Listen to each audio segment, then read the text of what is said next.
이지영 교수입니다. 제가 오늘 선택드릴 주제는요.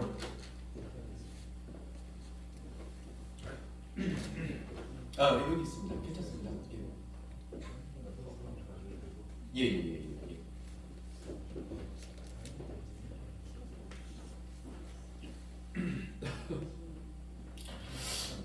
제가 오늘 말씀드릴 사안은 이제 주제가 같습니다. 오늘 주제입니다. 그래서 중국의 경제 침탈과 한국에 어떻게 대응할 것이냐라고 하는 것을 말씀드리겠습니다. 그런데 미리 좀 말씀드릴 거는 제가 오늘 이 말씀드릴 사안을 이전에 두 분 교수님께서 이미 다 설명을 해주셨어요. 그래서 저는 여러 가지 준비는 좀 했는데 이걸 갖다 좀 이렇게 보충하는 그러한 것으로 제 발표를 채워나가는 것으로 하겠습니다. 먼저 이제 두 분 선생님께서 중국의 경제 침탈에 대한 문제, 그다음에 국제 관계 속에서 지금 한국의 우리의 이 상황들, 이런 상황에 대해서 잘 설명해 주셨는데요. 어느 순간인가 이거 다 아시죠? 어느 순간인가 우리 한국 사회는 표현의 자유를 잊어버렸습니다. 그거 잘 아시죠? 네, 우리 지금 현재 표현의 자유 없어요. 근데 이게 법적으로는 아직은 헌법은 아직 박혀 있는데 실질적으로는 그걸 우회할 수 있는 거 많이 있잖아요. 그래서 뭔가 공격 들어오고 저거 하면서 이미 이제 우리는 그런 사회에 살고 있습니다. 그래서 이게 현재 그런 상황이라는 걸 말씀드리고요. 이제 앞으로 이거 얼마 남지 않았습니다. 그래서 이제 최근에도 말할 자유에 대한 우리의 자유민주주의의 기본 권리, 헌법 기본 권리에 대한 이 공격들이 아주 그냥 굉장히 사납게 들어오고 있는 상황이고, 그래서 저도 일단 이 개인적인 의견이다라고 먼저 말씀드리겠습니다. 개인적인 의견이다. 개인적인 의견으로 보면은요, 요걸 말씀드리기 앞서서 현재 한국 상황은 어떠냐? 저는 아까 조동훈 교수님께서 정말 잘 말씀해 주셨습니다. 우리 이 6.25 때 결국은 우리가 현재까지 분단에 이르게 되고 그렇게 됐던 이 가장 큰 요인은 중국의 침략이었습니다. 그렇죠? 그래서 1950년 10월 달부터요, 1953년 7월 이 휴전까지 그 싸움을 보면은 결국은 이제 우리가 중국군하고 싸운 겁니다. 미국하고 손잡고 중국군하고 싸운 겁니다. 중국군대 약 한 300만 동원해서 침략해 들어왔잖아요. 그래서 이제 그런 상황인데 오늘날은 어떠냐? 현재 2025년 지금 4월 달이잖아요. 저는 이게 제2의 6.25를 맞았다라고 저는 말씀드리고 싶습니다. 이게 지금 제2의 6.25예요. 왜냐하면은 우리 6.25는 1950년 당시에 사실 이게 국제전으로 들어간 거잖아요. 2년 정도. 그런데 오늘날 똑같아요. 이게 그래서 한국에 지금 탄핵 사태 일어나고 그다음에 국내 정치 갈등 이런 거를 갖다가 주로 보시는데 국제전입니다. 그리고 가치를 둘러싼 국제전이 한국에 지금 투사가 된 겁니다. 그래서 나와 있는 거고. 그런데 이제 전쟁의 성격이 바뀌었습니다. 전쟁의 성격이 바뀌었습니다. 이날 총칼 들고 싸웠으면 총칼은 들지는 못하고 대신에 지금 우리가 보는 경제 침탈, 정치 침탈, 문화 침탈 온갖 것들로 들어와 있고요. 그런 상황에 있는데 이 안타깝게도 예전에 우리 선배 세대들은 그나마 낙동강 방어선은 지켰습니다. 그래서 그걸 바탕으로 이제 우리가 반격을 해나가고 이제 대한민국 지켰는데 지금 현재 우리는 낙동강 방어선이 크게 뚫렸습니다. 그래서 참 안타까고 정말 위태로운 상황에 지금 우리는 놓여 있는 거다. 저는 그렇게 개인적으로 봅니다. 그래서 이미 낙동강에서는 크게 뚫렸다 방어선. 그래서 지금 얼마 남지도 않은 이 정도까지 상황에 몰려 있는 상황이고요. 그리고 그거에 이제 주된 세력이 어디냐? 당연히 중국이죠. 뒤에 중국 공산당. 이들은 왜 그러냐? 대한민국을 갖다가 한국 것으로 만들어야죠. 그래서 이거 중국 것으로 만들어야죠. 그래서 자기 영역하에 해야 되니까 들어가는 거고. 우리 6.25에서도 그렇지 않습니까? 6.25도 결국은 이제 물리적인 이게 충돌이었지만 그 당시에 결국은 이제 중국군 개입하고 소련 뒤에는 이제 소련이 다 전략 짜고 그렇게 들어왔던 것이고. 그런데 국내에서 싸울 때 중국군이 아니라 우리 국내의 문제였잖아요. 그래서 국내의 공산주의자 그리고 우리 자유대한민국을 지키고자 하는 이 세력 간의 싸움이었다. 현재도 동일합니다. 그래서 현재 이 전개되고 있는 싸움이 우리 현재 자유민주주의, 자유시장 경제 그리고 한미동맹 기반하고 있는 이 자유대한민국 이거에 반대하는 세력과 그리고 이걸 지키고자 하는 세력 간의 지금 싸움입니다, 사실은요. 그래서 그런데 이미 이게 굉장히 심각한 상황까지 와 있는 거고, 그게 이제 작금의 상황이죠. 그래서 국내 반대한민국 세력 같은 경우에는 이제 중국과 그래서 아까 조동근 교수님 너무나도 안타깝게 말씀하시더라고요. 아니 도대체 왜 이러느냐라고 말씀하시는데 목적이 있습니다. 목적 잘 아시는데 그 말씀 안 하신 것 같은데요. 우리 자유대한민국 자유시장경제, 자유대한민국 갖다가 무너뜨려야 되잖아요. 이거 바꾸자는 거죠. 그래서 북한식 또는 최소한도 중국식으로 바꾸자는 거예요. 중국 공산당 체제로. 그게 정의로운 사회라고 하는 거죠. 그래서 지금 이거 갖다가 지금 얘기하는 걸 보니까 이제 이미 시작됐습니다. 뭐냐면은 사회 대개조입니다. 혁명이라는 얘기는 못 쓰고요. 이제 국민들이 다 이 거부감을 가지고 있으니까 그거 갖다가 용어를 바꾸는 거죠. 그래서 사회 대개조 선언. 그래서 사회 대개조가 지금 울려 퍼지고 있는 그런 상황입니다. 사회 대개조가 뭡니까? 혁명입니다, 혁명. 그래서 이제 이거 바꾸자라고 하는 것이고, 이런 상황이 있는 거고요. 자, 그래서 이 말씀을 왜 드리냐면 그 다음에 그렇다면 중국이라는 게 뭐냐는 거죠. 중국, 오늘날 중국. 제가 의외로 이렇게 이게 학교 그다음에 예전에 저는 외교부 국립외교원에 있었는데 거기에 있고 외교 라인이라든지 이거 하고 지금 학교에 있고 이러다 보니까 잘 몰랐어요. 그런데 사회에 나와서 여러 가지 이제 그런 강연도 드리고 이렇게 하다 보니까 제가 깜짝 놀란 게 우리 국민 대부분 다 모르고 계십니다. 대부분 뭐에 대해서 중국의 성격에 대해서 정말 모르고 계시더라. 너무 모르고 계시더라. 그냥 우리하고 똑같은 사회인 줄 알고 있더라는 거죠. 근데 이 자리에 계신 선생님들 아마 잘 알고 계실 겁니다. 이 중국 공산당 일당 독재 체제에 있고요.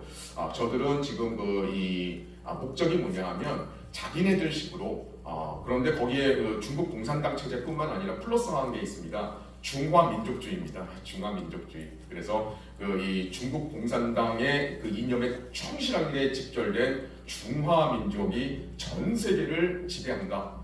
이게 원래 이 전 세계 세상의 원리였다. 이런 겁니다. 그래서 그거를 전개를 하고 있는 중이고, 그러기 위해서는 또 이제 바로 옆에 있는 한반도 이건 무조건 자기네 걸 스스로 만들어야 되잖아요.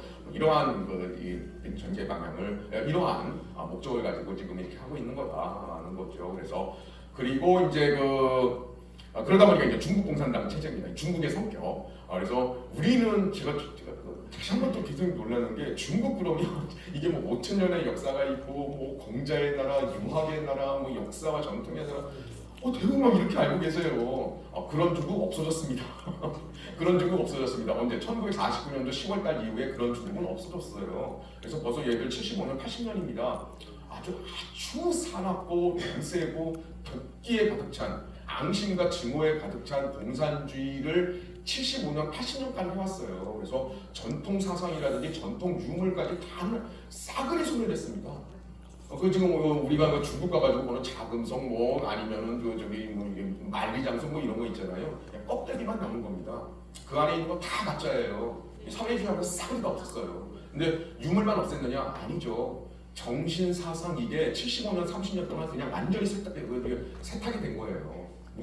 오로지 모택동주의, 공산주의, 이런 걸로 된 겁니다. 그런데 그러니까 종교 철저하게 짓밟고 있잖아요. 종교 그리고 자유의 개념 철저하게 짓밟고 있습니다.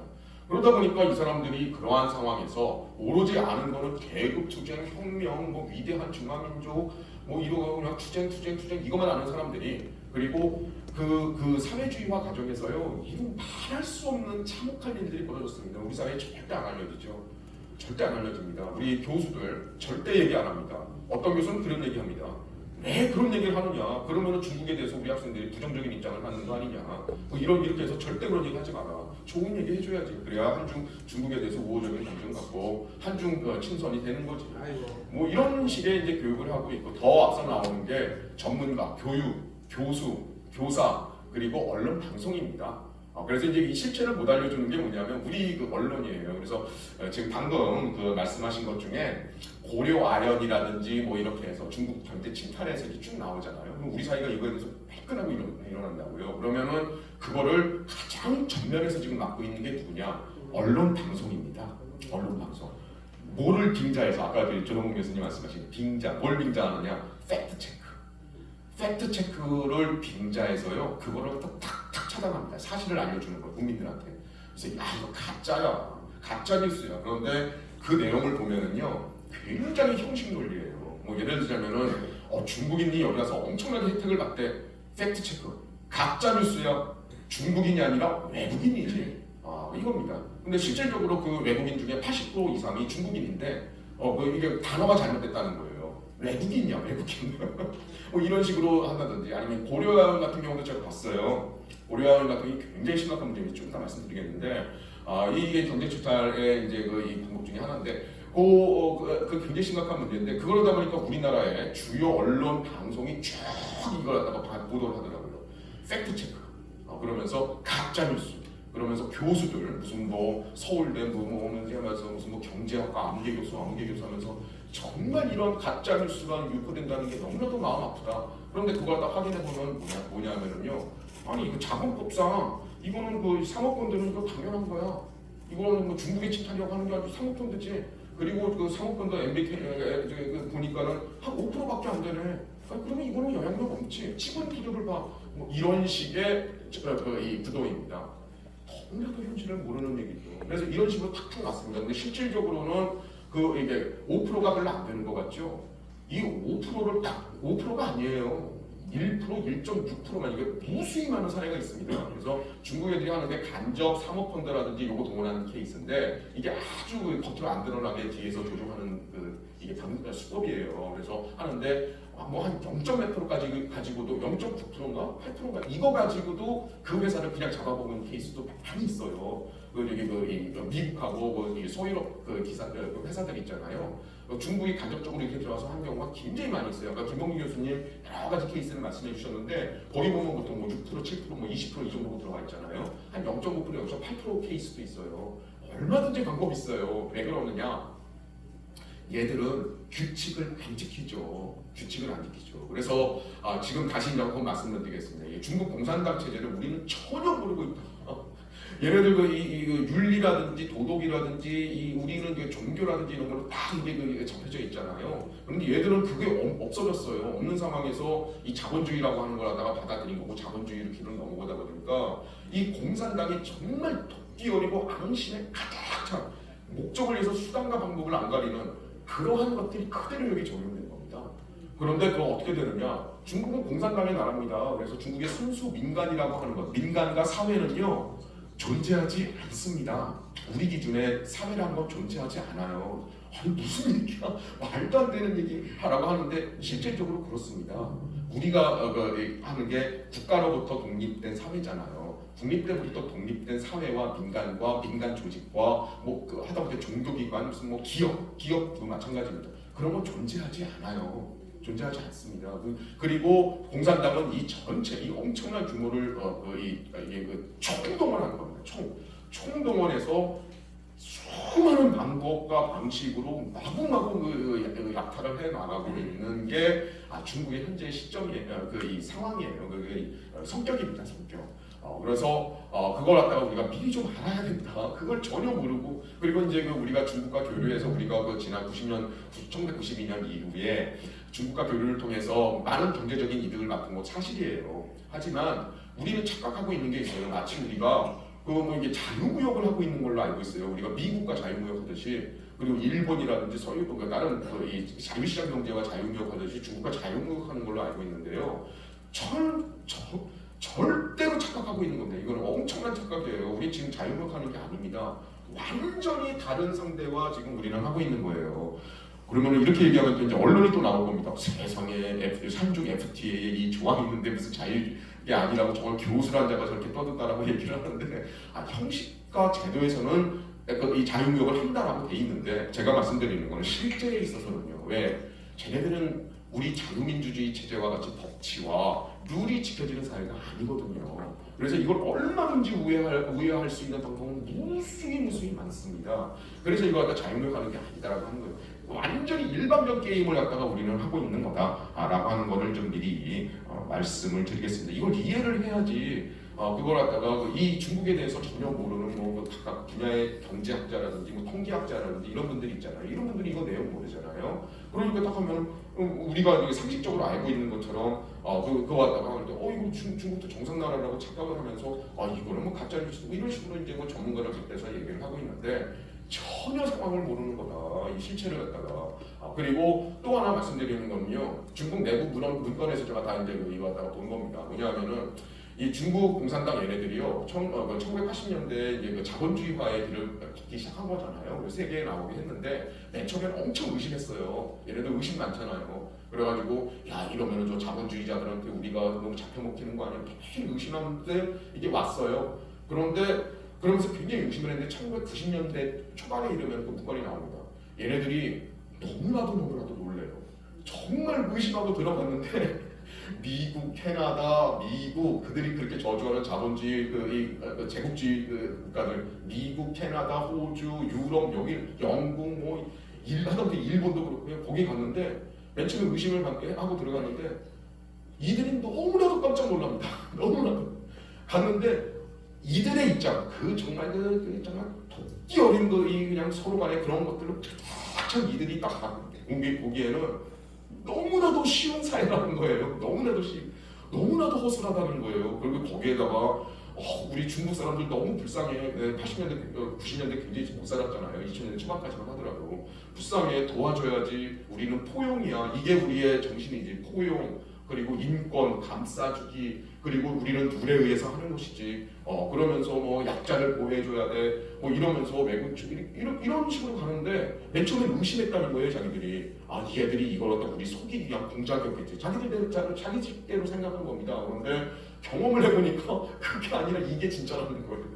너무 쉽더라, 이거는. 그래서 얘네들은 이걸 갖다가 잡아먹기에 이만큼 손쉬운 사회였구나. 이걸 알게 되고요. 적극적으로 손을 붙잡고 진출을 해나가기 시작하면서 마구마구 유린하고 약탈을 해나가기 시작하는 게 90년대 초중반 이후입니다. 문건에 나옵니다. 그래서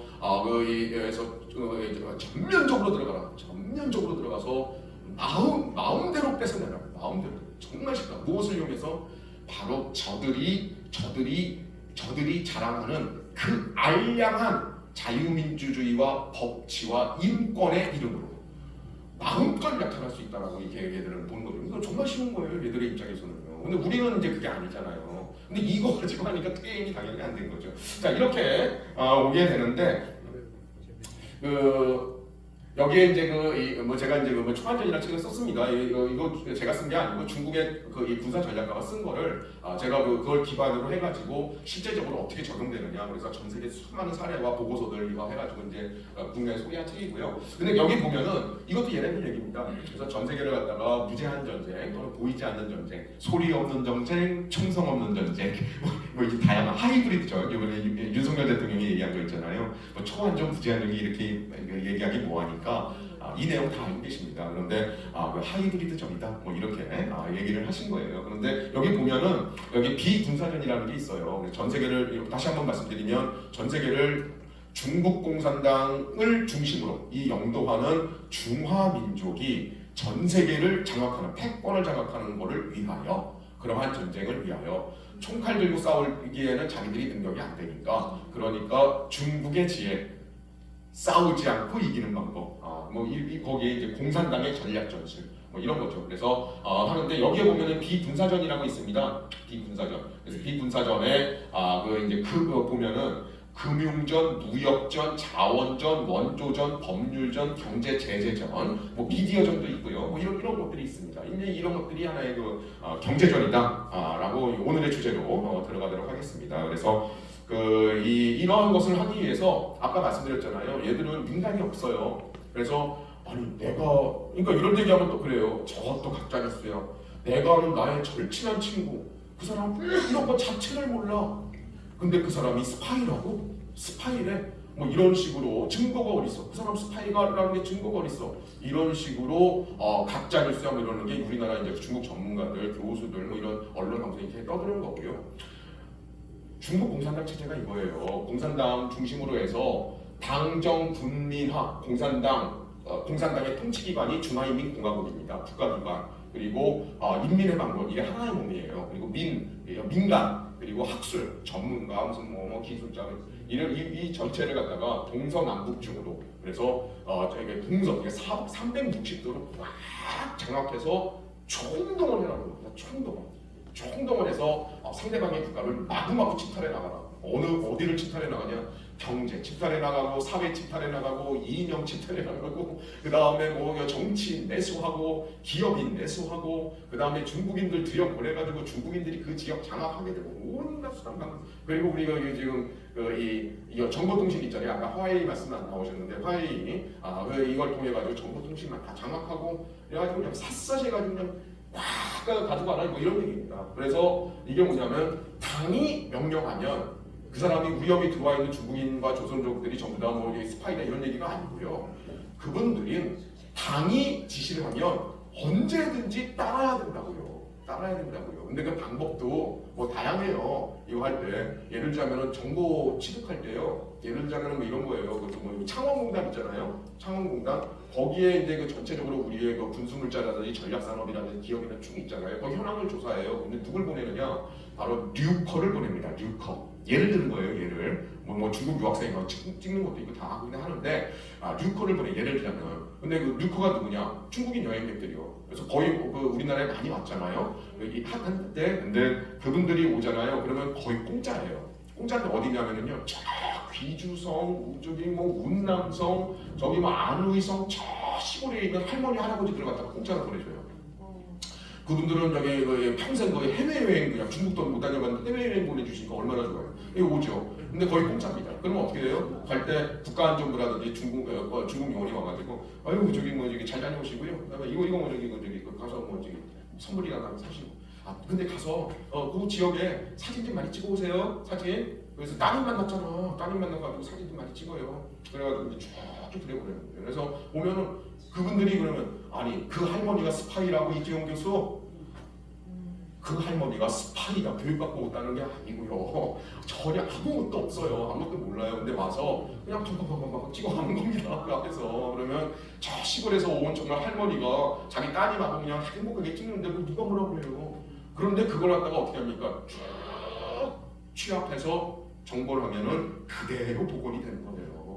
이런 식으로 하는 거고, 그 다음에 이제 우리 요즘에 아까 이제 말씀하신 것 중에 요즘에 그 테무 알리바바 완전히 그냥 습격해서 들어오고 있잖아요.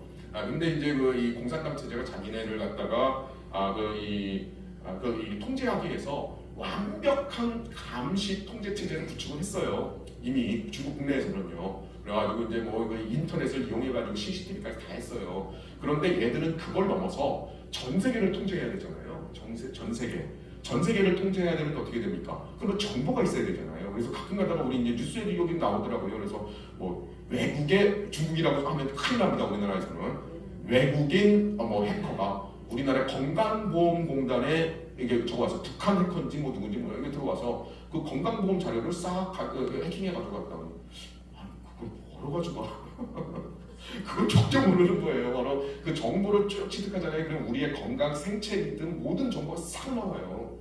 그런데 이제 그런 거 플러스 해가지고 테무 알리바바 하려면 뭐합니까? 개인정보 싹 거기다 입력해야 되잖아요. 그러면 어떻게 돼요? 바로 건강정보, 그 사람이 주거, 그 다음에 거기에다가 그 사람의 소비 패턴이라든지 모든 게 싹 들어가는 거예요. 그러면 그게 중국 공산당 중앙에서는 딱 그 자료를 취합해서 빅데이터 AI로 쫙 취합해가지고 얼마든지 통제 감시를 할 수 있게 되는 거죠. 그래서 이 차원에서 이제 정보를 이렇게 취득하는 거예요. 민간인 차원을. 그래서 단순히 이제 그것도 있다. 경제 침탈뿐만 아니라 그런 것도 있다는 거예요. 그래서 전체적으로 이런 식으로 동원하고 있다라고 하는 거고요. 그래서 이 배경에 대해서 제가 좀 이거 먼저 조금 더 부연 설명을 한 겁니다. 그리고 이제 오늘의 주제입니다. 경제전이죠. 경제전은 아까 말씀드린 것처럼 전 세계를 장악하기 위한 이 여러 무제한 정법 중에 하나의 정법입니다. 하나의 정법이요. 그래서 경제전의 목적이라고 하는 거는요, 간단해요. 그 수단과 방법은 안 가리고 상대방 국가의 기술, 기업 뭐 이런 걸 갖다가 싸그리 훔쳐내고 약탈하고 탈취하고 해가지고 중국으로 모으는 거죠. 그래서 중국을 바로 전 세계 기술과 생산 모든 거에 중심에 놓는다 라고 하는 거예요. 그러면 전 세계는 우리 게 되는 거지 라고 하는 그러한 목적입니다. 그래서 이제 얘들은 이제 이걸 전쟁의 방식으로 이거 갖다가 이게 접근을 하고 있다. 전쟁입니다. 얘들은 이게 바로 전쟁이에요. 그래서 이런 식으로 지금 이미 오래 해왔습니다. 아까 말씀드렸죠. 이거 본격적으로 한 거는요. 시작은 언제냐면은 1983년으로 제가 지금 확인을 했습니다. 1983년. 얘네들 지금 개혁개방으로 나온 게 1979년도 그 이후거든요. 아주 초기입니다. 얘네들은 이미 1983년부터 이 전략을 갖다 딱 가지고 우리 자유세계로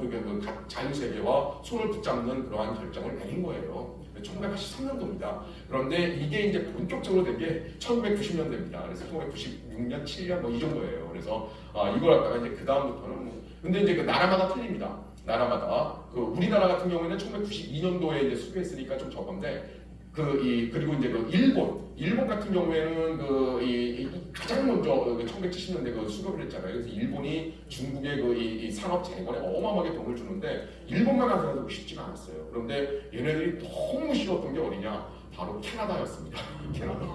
캐나다 자유와 인권, 포용 그리고 절대 차별 금지 이 가치 그리고 우리 불쌍한 중국인들을 위해서 얼마나 정말 못 살잖아요. 사회주의가 다 망했으니까. 그러니까 와가지고 그냥 해주는데 얘들은 보니까 머릿속으로는 지금 너무나도 잘해주는 거예요. 근데 딱 보니까는 이용해먹기 너무 좋은 겁니다.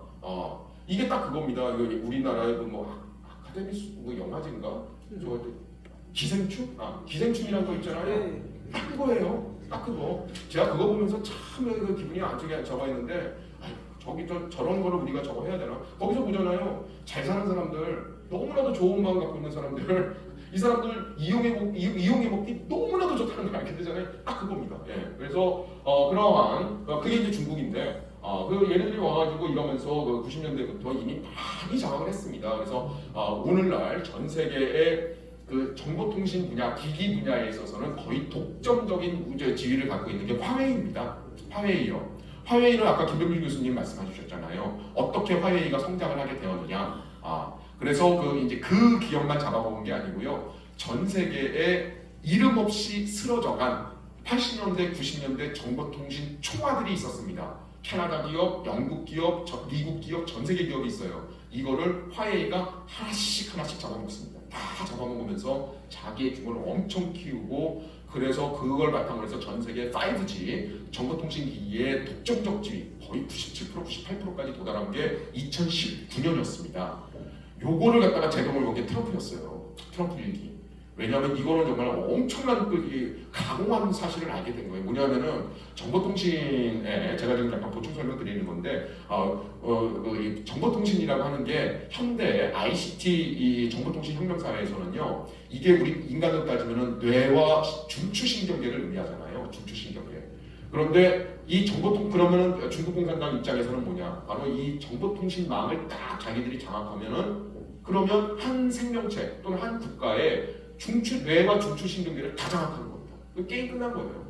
바로 그걸 노리고 얘들이 이거 갖다가 성장시키고 그 과정에서 온갖 약탈 방법은 아까 말씀드렸듯이 다양합니다. 지금 지네스 잡아먹은 것뿐만 아니라 수많은 기업들 가지고 쭉 한번 분석을 해봤더니 패턴이 있어요. 패턴은 있는데 다양해요. 뭐냐면은 순수하게 접근 기술학자로 들어가고 그 다음에 어떻게 하느냐 주로 하는 게 이제 거기에 캐나다 사람들 있잖아요. 캐나다의 예를 들어 노텔이라고 이제 없어졌습니다. 근데 그 노텔의 임원직 하다못해 최고 CEO까지 싹 다 매수를 합니다. 어떤 식으로 매수하냐? 매수하기 너무 좋은 거예요. 이 사람들 같은 경우는 이제 우리 자유민주주의 사회에서는 뇌물 받고 이런 것들 성적대 받고 이런 것들이 이제 법적으로 하다 보니까 그건 안 돼 그러잖아요. 근데 얘네들은 전혀 부담 없이 그냥 이거 갖다가 성적대 받고 뇌물 받고 이거 수법이 최고 수준입니다. 그래서 오늘날 사람을 매수하고 부패하는 제가 이제 중국을 전공하다 연구하다 보니까 사람을 매수하고 부패시키는 최고난이도의 기술 전 세계 인류 역사상 중국에 다 있습니다. 상상을 초월하는 건 일이 많아요. 그래서 자기가 매수되는지도 모르고 매수됩니다. 근데 너무나도 안 해요. 그래서 이제 그런 식으로 싹 매수를 해요. 매수를 하고 그 다음에 중국 해커 들어가가지고 기술을 갖다가 싹 다 빼내고 중국인 유학생, 중국인 현지 현지 캐나다인 중국인들 거기 들어가가지고 기술, 핵심 기술에 하는 다음에 싹 다 빼내고 그 다음에 이제 최종적으로 완전히 너덜너덜해지잖아요. 그러면 이제 M&A 들어가는 겁니다. M&A 들어가가지고 싹 잡아먹고 기술 싹 빼놓고 그 다음에 무너뜨리고 자기가 독점 체제 만들고 뭐 이런 겁니다. 얘네들 수법이 기본적으로. 근데 이거 외에도 무수히 많습니다. 그러니까는 이게 무슨 말씀이냐면 사모펀드가 들어오잖아요. 근데 사모펀드는 이거 자본시장에서 당연한 거 아니야? 그 지분을 볼까? 이 사모펀드에 5%밖에 안 되네? 아니 5% 가지고 의사결정권이 얼마 있다고 그거 가지고 가짜 뉴스야 팩트 체크해야지. 5%면은요 게임 끝난 거예요. 중국의 입장에서는 그 우리와 같은 우리 법치가 있는 우리의 입장에서는 그 미미한 그 의사결정권인데 중국 공산당의 입장에서 보면 게임 끝이에요. 왜 얘네들은 무수히 많은 우회하는 방법들 수단과 방법을 안 가리고 동원한다고요. 그 5%를 가지고 뭐냐? 바로 그거 외에 그 5%에 외에 다른 이 사모펀드 지분 있잖아요. 거기에 제3회, 4회, 5회, 5회 이런 식으로 우회해가지고 지배력도 하고요. 또 뭐가 있습니까? 그 사모펀드 하고 있는 사람을 매수를 해요. 그래서 가지고 보이지 않게 다 매수를 하고 성접대하고 또는 그 개인의 비밀적인 약점 잡고 그 다음에 엄청나게 많은 그 돈을 갖다가 우회적으로 전혀 티가 안 나게 합법적으로 줄 수 있는 방법을 딱 무수히 많습니다. 그런 거. 그래서 실질적으로 딱 조정하는 거예요. 근데 겉으로 드러난 거는 무슨 뭐 5%밖에 안 돼. 가짜뉴스 이런 식으로 얘기하는데 정말 모르는 얘기다. 이런 식으로 얼마든지 장악하는 거예요. 그리고 뭐냐면은 이게 국가 전체가 당이 명령하면은 뭐든지, 그러니까 중화인민공화국이라고 하는 거는요 당의 통치기관입니다. 당의 통치기관. 선거 당연히 없죠. 아까 조동훈 교수님 말씀하신 것처럼 사회주의가 여기 선거가 없잖아요. 얘네들은 형식적으로는 합니다. 그런데 얘네들은 우리와 같은 자유공화제와 같은 국민주권에 기반한 것이 아니에요. 그리고 얘네들 완전히 무력으로 점령한 겁니다. 그래서 중국의 북경대 법학자가 있어요. 물론 잘렸습니다. 잘렸어요. 근데 저기 법학과 교수가 있어서 헌법학 교수가 있는데 그 양반이 한 경우가 있어요. 아니 자기가 법적으로 따져봤더니 오늘날 중화인민공화국은 이건 근거가 없네. 이게 무슨 공화국이야? 공화국이란 건 인민주권이고 인민이 선거해가지고 만든 게 공화국이지. 니들은 지금 대륙을 갖다 강제 점령하고 있는 거네. 법적으로 그렇다 이거죠. 그래서 근데 얘네들 선거 안 하잖아요. 그래서 그 얘기한다고 당연히 잘렸습니다. 그래서 그렇게 됐는데 바로 이렇게 이 중국 공산당의 통치기관이에요. 수단이고 그래서 국가 전체를 동원합니다. 국가 전체를 동원해서 언제든지 해가지고 기술 가지고 탈취하고 유학생한테 가서 빼내고 그 다음에 현재가 있는 중국인들 매수해가지고 기술 빼내고 그렇게 해가지고 자기들이 전 세계 최고로 올라가겠다. 그거 나오는 게 이른바 뭐 중국제조 2025가 어떻고 그 다음에 무슨 뭐 현재 나오는 게 고품질 생산력 자기들이 2차 산업과 그 다음에 최첨단 산업을 갖다가 딱 전 세계 1위로 올라가서 전 세계를 장악한다 이겁니다. 이런 얘기인데 이런 거를 실행하기 위해서는 어떻게 하느냐 그리고 이거를 위해서 뭐 천인계획이다 뭐 이런 걸 합니다. 그래서 전 세계 유능한 인재들을 다 우리가 불러모으겠다 뭐 이런 거거든요. 실질적으로는 뭐냐 다 기술 빼내겠다는 거예요. 그래서 이거 바탕으로 해서 국가가 동원해서 기술 해킹해서 빼내고 그 다음에 그 유학생 중국인들 매수해서 빼내고 현지인들 매수해가지고 기술 빼내고 그리고 뭐 저기 그냥 아예 돈 주고 그냥 사오고 뭐 이런 식으로 이 강탈을 하고 있습니다. 알겠습니다. 그래서 이렇게 이 다양한 수법으로 오는데 바로 이게 이제 이 그림입니다. 그래서 이 국가 전체입니다. 이 당을 중심으로 한 국가 기관이 전 세계의 기술을 갖다가 모조리 탈출을 해요. 싹 다 빼냅니다. 싹 다 빼내요. 그리고 그 기업 망가뜨리고 그 다음에 어떻게 됩니까? 중국의 기업은요. 중국 공산당의 기업입니다. 중국 공산당의 기업. 아니 그 화웨이 민간인데 형식적으로는 민간이고요. 화웨이 말씀드릴까요? 이거는 제 얘기가 아니라 이미 미국하고 전 서구 사회에서 다 분석 보고서 다 나와 있는 겁니다. 바로 인민해방군의 기업입니다. 인민해방군 중에서도 어디냐? 인민해방군의 이 정치공작하는 데가 있어요. 정치공작. 정치공작국이 목적을 가지고 만든 그리고 키운 기업이에요. 그게 화웨이인데 뭘 위해서? 전 세계 장악하기 위해서 아까 말씀드렸어요. 그렇게 하는데 이 화웨이 스타일이 뭐냐? 이렇게 해서 중국이 국가 전체를 동원해서 가진 수단과 방법을 안 가리고 기술이니 뭐니 싹 다 빼내요. 싹 다 빼내면은 얘네들이 키운 이걸 바탕으로 해서 어딜 주느냐? 얘네들이 키우는 기업이요. 민간 기업 또는 국유 기업 그러니까 싹 다 갖다 줘요. 그러면 이렇게 한다면 어떻게 하느냐? 여기를 갖다가 전폭적으로 지원해줍니다. 전폭적으로 뭘 지원할까? 뭘 통해서 모든 것을 동원했어요. 왜? 중국의 모든 거는 다 강했거니까요. 그래서 법적인 지원, 행정적인 지원, 또 금융이 완전히 독점돼 있잖아요. 공산당이 금융을 갖다 다 쥐고 있어요. 자금 지원, 그 다음에 외국에서 들어와, 외국에서 그럼 경쟁해야 되잖아요. 그러면 외국과 이거 보험용으로 딱 차단해버리고 국내 완전 독점 체제 만들어주고 기술을 갖다가 서구 기술로 싹 채운 다음에 어마어마한 돈을 벌게 만드는 거죠. 이게 화웨이, 알리바바, 텐센트 다 이런 놈들입니다. 그래서 이렇게 한 다음에 어떻게 됩니까? 이걸 바탕으로 해서 이제는 전 세계에 또 이제 이거 확산해가지고 시장을 독점하고 그러면은 이제 우리 공산당이 되는 거지라고 하는 이런 체제를 갖추고 있다는 겁니다. 그래서 우리나라의 그 기술 탈취 이거 지금 밝혀진 것만 이 정도예요. 그래서 굉장히 심각하게 지금 들어오고 있는 거고요. 그 다음에 이제 이거 아까 김명준 교수님께서 다 말씀하셨습니다. 근데 제가 말씀드릴 거는 이게 단순히 경제 침탈에 그치는 게 아니고요. 아까 말씀드렸잖아요. 종합전이라고 일종의. 그래서 경제도 침탈하지만 이거 동시에 다른 목적이 있습니다. 예를 들면 화웨이 같은 게 들어오면은요. 정보통신 기업의 독점만 하는 게 아니고 그 다음에 우리나라 사회에 이 정보통신망을 갖다 싹 장악하는 거죠. 그러면 정보통신망 장악하면 뭡니까? 아까 그 조동민 교수님 말씀하셨죠. 선거 문제, 선거 조작도 할 수가 있고요. 그 다음에 우리의 그 전기, 수도, 교통 모든 것을 갖다가 자기들이 원하면 언제든지 이걸 갖다가 조작할 수 있게 되는 가공할 힘을 갖다 갖게 되는 거죠. 뿐만 아니라 이런 경제 침탈에는 또 다른 게 있어요. 뭐냐면은 정치 공작전입니다. 뭐냐면 이게 우리나라 기업을 갖다가 이게 키워줘요. 그래서 중국은 중국 공산당의 나라기 때문에 우리 갔을 때 공산당과 협력 안 하면 안 됩니다. 이거 갖다가 보통 우리는 중국은 관시야, 관계가 중요하지 뭐 이렇게 이제 한때는 알겠는데 그게 뭐냐 공산당하고 서로 이제 끈을 맺다 뭐 이런 겁니다. 그래서 그래야지 이제 뇌물 주고 그래야 얘네들을 거기서 같이 활동을 할 수 있는데 그러다 보면 돈을 더 벌게 해줘요. 국가가 지원해 줄 수 있으니까. 그래서 벌게 해주면 그게 뭐냐? 공짜가 아닙니다. 세상에 공짜는 없습니다. 그럼 그거 뭡니까? 니들 기업 계속 하고 싶냐? 그러면은 그 수익금 얼마를 갖다가 한국에 거대한 띵크탱크 거창한 만들어. 그리고 뭐 이런 식으로 해가지고 여기에 교수, 박사 이거 다 집어넣어서 우리나라 최고 엘리트들 딱 포진시켜놓고 전부 친중적인 아주 그것도 교수들 얘기한 게 그거잖아요. 굉장히 고급스럽게 얘기하잖아요. 고급스럽게 싹 돌려가지고 뭐 이렇게 하면서 그냥 저거 하게 되고 언론 방송 저거 하는 그러면서 사회를 갖다 장악하는 뭐 이런 것들이 있고요. 또 하나가 이제 여기 나온 것 중에 이러한 목적들이 있다는 거예요. 그래서 이거는 이거 지금 다 밝혀진 겁니다. 중국 공산당의 기업 이거 전부 다 당의 그 전쟁의 수단으로 동원되고 있는 건데 이거 지금 리스트 쭉 나온 겁니다. 리스트 미국에서 지금 다 발표한 겁니다.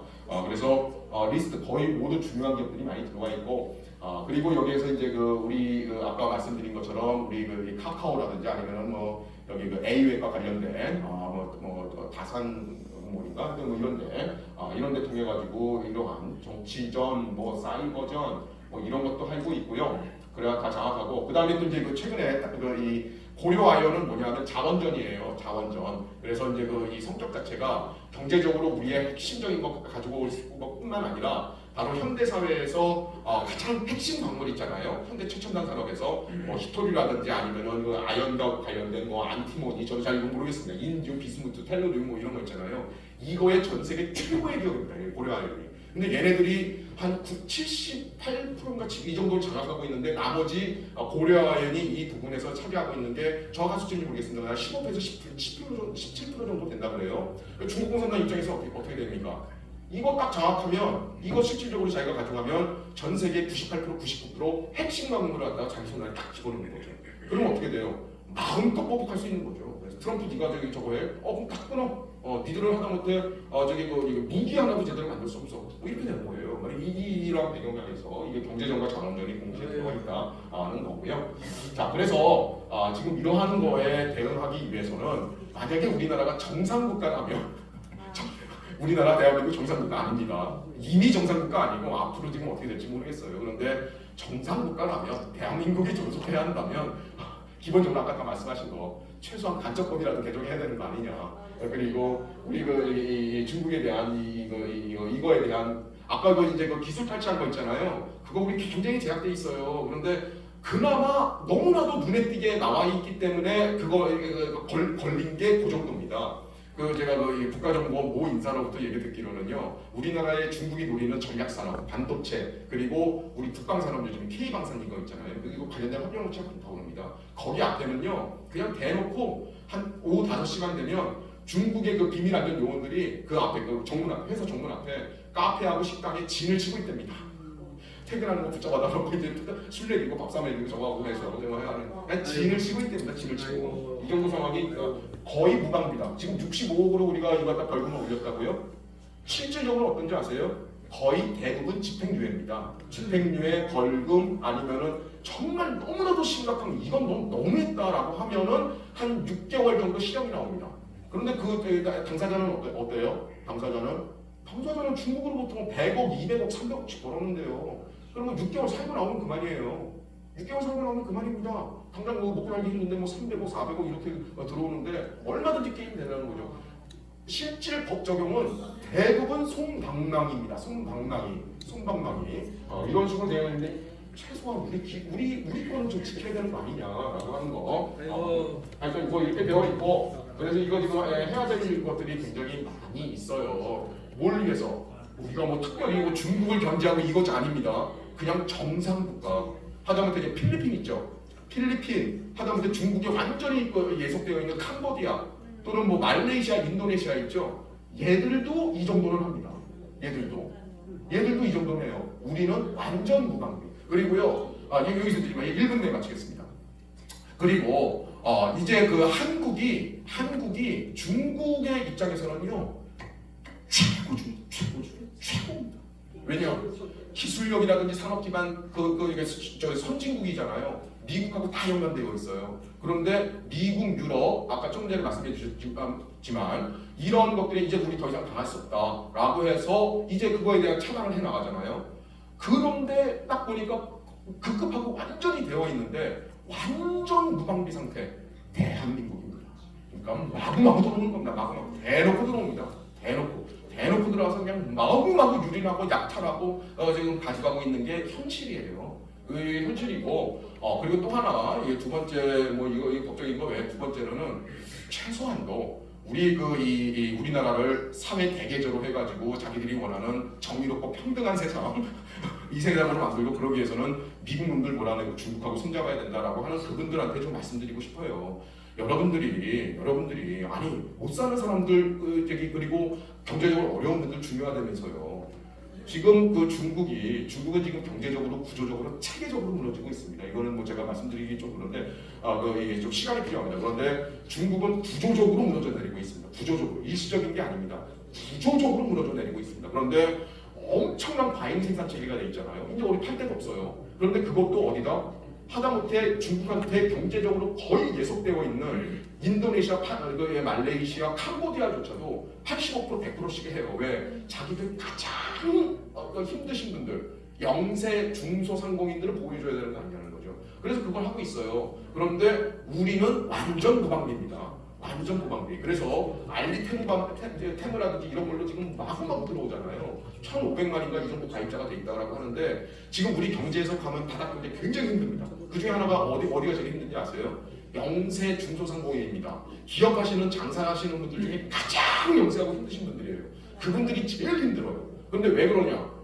아니 1,500만이 지금 말도 안 되는 가격으로 알리테무에다가 가입해가지고 다 해야 되는데 그러니까 공급 과잉을 여기다 다 흡수를 하는데요. 우리는 마음껏 받아들이고 있잖아요. 그러다 보니까 1차 이 피해자가 영세 중소상공인들이 지금 다 무너지고 있어요.